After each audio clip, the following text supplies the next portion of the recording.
8 வயசு சிறுமியை 8 வருஷமும் ஒருத்த பாலியல் வன்கொடுமை பண்ணியிருக்கான். இந்த கேஸை பற்றி தான் இன்றைக்கி பார்க்க போகிறோம். உங்கள் வீட்டில் ஒரு பெண் குழந்தை இருந்ததுன்னா இந்த வீடியோவை கண்டிப்பாக பாருங்கள். நீங்கள் இந்த மாதிரி crime histories and instant crime அப்டேட்ஸை பற்றி தெரிஞ்சுக்கணுன்னா நம்ம சேனலை இப்போவே சப்ஸ்கிரைப் பண்ணி பெல் ஐக்கானை கிளிக் பண்ணிக்கோங்க.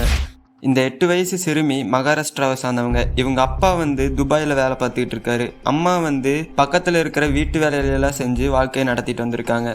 இவங்க அம்மா காலையில் வேலைக்கு போனாங்கன்னா நைட் 8 மணிக்கு தான் வீட்டுக்கு வருவாங்க. இந்த பொண்ணுக்கு 4:30 ஸ்கூல் முடிஞ்சிடும். அப்படி ஸ்கூல் முடிஞ்ச உடனே இவங்க தன்னோட தெருவில் இருக்கிற சின்ன பசங்க கூட விளையாடுவாங்க. தெருமுனையில் விளையாடிக்கிட்டு இருந்த இந்த பொண்ணை பக்கத்து வீட்டில் இருக்க 37 வயசு ஆண் வீட்டுக்கு வா ஸ்நாக்ஸ் தரேன்னு சொல்லி கூட்டிகிட்டு போயிருக்கான். இந்த பொண்ணு பக்கத்து வீட்டு அங்கிள் தானே நம்பிக்கையாக போயிருக்கு.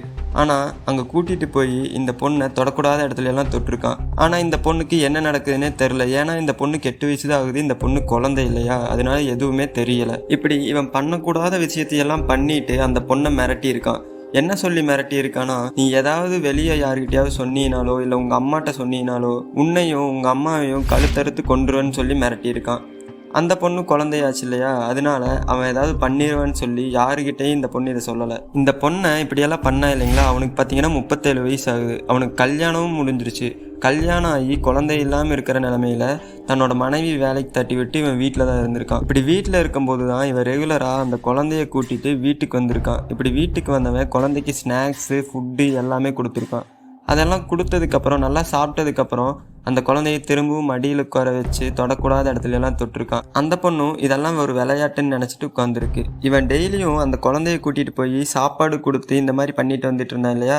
இப்படி தான் அவன் கொடுக்குற சாப்பாட்டில் செக்ஸுவல் ஹார்மோனை தூண்டுற மாதிரியான பில்ஸை கலந்துருக்கான். அந்த டேப்லெட் சாப்பிட்டதுனால அந்த குழந்தைக்கும் மனசு மாறி இருக்கு.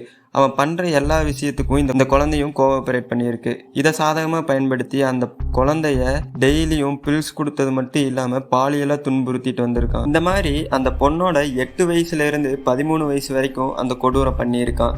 இந்த பொண்ணுக்கு பில்ஸ் கொடுத்து அந்த பொண்ணை செக்ஸுவலாக ஹராஸ் பண்ணதுனால அந்த பொண்ணுக்கு பார்த்தீங்கன்னா தன்னோட 13 வயசுலேயே 18-19 வயசு பொண்ணுங்க உடல் தோற்றம் எப்படி இருப்பாங்க அந்த மாதிரி இந்த பொண்ணுக்கு 13 வயசுலேயே மாறி இருக்கு. இதனாலயே என்னமோ இவங்களுக்கு 8 வயசுலேருந்து 13 வயசு வரைக்கும் என்னெல்லாம் நடந்தது அப்படிங்கிற விஷயத்த அவங்களோட அம்மாட்ட சொல்லியிருக்காங்க. இப்படி எல்லா விஷயத்தையும் சொன்னதுக்கப்புறமும் அவங்க அம்மா பெருசாக கண்டுக்கலை. என்னடா நம்ம அம்மா எதுவுமே கண்டுக்க மாட்டேங்கிறாங்க, எந்த ஆக்ஷனும் எடுக்க மாட்டேங்கிறாங்கன்னு சொல்லி இந்த பொண்ணுக்கு ரொம்ப கோபம் வந்திருக்கு. ஆனால் இந்த பொண்ணுனாலையும் ஒரு நாள் கூட செக்ஸ் வச்சுக்காம இருக்க முடியல. ஏன்னா அவன் டெய்லியும் பில்ஸ் கொடுத்து இந்த பொண்ணோட ஹார்மோன்ஸை சேஞ்ச் பண்ணது இல்லாமல் இந்த பொண்ணு சைக்காலஜிக்கலாகவும் ரொம்ப பாதிப்படைஞ்சிட்டாங்க. இப்படி 8 வயசுலேருந்து 13 வயசு வரைக்கும் செக்ஸுவல் ஹார்மோனை இன்க்ரீஸ் பண்ணுற பில்ஸ் கொடுத்தா பார்த்தீங்களா, அதனாலயே இந்த பொண்ணுக்கு நிம்ஃபோமேனியாங்கிற டிசீஸ் வந்திருக்கு. இந்த டிசீஸ் இருக்கிறவங்க தன்னால் ஒரு நாள் கூட செக்ஸ் இல்லாமல் இருக்க முடியாது. அப்படி தான் இந்த பொண்ணுக்கும் நடந்திருக்கு.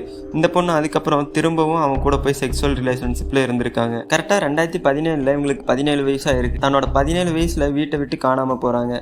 காணாமல் போன உடனே இவங்க அம்மாவும் அப்பாவும் சேர்ந்து இவங்களை எல்லா பக்கமும் தேடி இருக்காங்க. அப்படி கிடைக்கலன உடனே இவங்க போலீஸ் கம்ப்ளைண்ட் ஃபைல் பண்ணியிருக்காங்க. கம்ப்ளைண்ட் எடுத்துக்கிட்ட போலீஸ் இவங்க வீட்டை செக் பண்ணுறாங்க. அப்படி வீட்டை செக் பண்ணும்போது அந்த பொண்ணோட டைரி கிடைக்குது. அந்த டைரியில் பார்த்தீங்கன்னா கிட்டத்தட்ட 27 பேஜுக்கு இந்த பொண்ணுக்கு 8 வயசுலேருந்து தன்னோட 13 வயசு வரைக்கும் நடந்த கொடுமை எல்லாத்தையும் எழுதியிருக்காங்க. இப்படி எல்லாத்தையும் படித்த போலீஸ் உடனே அந்த அரக்கனை போய் அரெஸ்ட் பண்ணுறாங்க. இப்படி அரெஸ்ட் பண்ணி அவனை விசாரிக்கும் போது அவன் எல்லாத்தையும் இப்படி எல்லாத்தையும் ஒத்துக்கிட்ட அவன் இப்போ அந்த பொண்ணு எங்கே இருக்குதுன்னு தெரிலன்னு சொல்கிறான். போலீஸ் அந்த பொண்ணோட அம்மாவையும் விசாரணை பண்ணியிருக்காங்க. எதுக்குன்னா அந்த பொண்ணு 13 வயசுலேயே எல்லா விஷயத்தையும் இந்த அம்மாட்ட சொல்லியிருக்கு.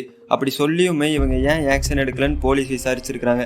அப்படி விசாரிச்சப்போ இந்த அம்மா என்ன சொல்லியிருக்காங்கன்னா, அவன் ரொம்ப மோசமானவன், அவன் மேலே நிறையா கேஸ் இருந்துச்சு, நாங்கள் ஏதாவது கேட்டு எங்களை ஏதாவது பண்ணிட்டானா என்ன பண்ணுறங்கிற பயத்திலேயே நான் எதுவும் கண்டுக்காமல் விட்டுட்டேன் அப்படின்னு அவங்க அம்மா சொல்லியிருக்காங்க. அதுக்கப்புறம் போலீஸ் அந்த பொண்ணை கண்டுபிடிக்கிறதுக்காக அந்த பொண்ணோட மொபைலை ட்ராக் பண்ணுறாங்க. அப்படி ட்ராக் பண்ணப்போ அந்த பொண்ணு மும்பையில் இருக்காங்கன்னு தெரிஞ்சிருக்கு. உடனே அந்த பொண்ணை போய் இங்கே கூட்டிகிட்டு வராங்க மகாராஷ்டிராவுக்கு. விசாரணைக்கு அப்புறம் போலீஸ் இந்த பொண்ணை மெடிக்கல் செக்கப்புக்கு அனுப்புகிறாங்க, கவுன்சிலிங்க்கும் அனுப்புகிறாங்க. இந்த கேஸ் பார்த்தீங்கன்னா 2021 ஜட்ஜ்மெண்ட் வருது. ஜட்ஜ்மெண்ட்டில் அந்த கொடூரம் இருக்கான் பார்த்தீங்களா, அவனுக்கும் அவனோட மனைவிக்கும் சிறை தண்டனை வழங்கியிருக்காங்க. 2024 2 பேரும் பெயில் அப்ளை பண்ணியிருக்காங்க.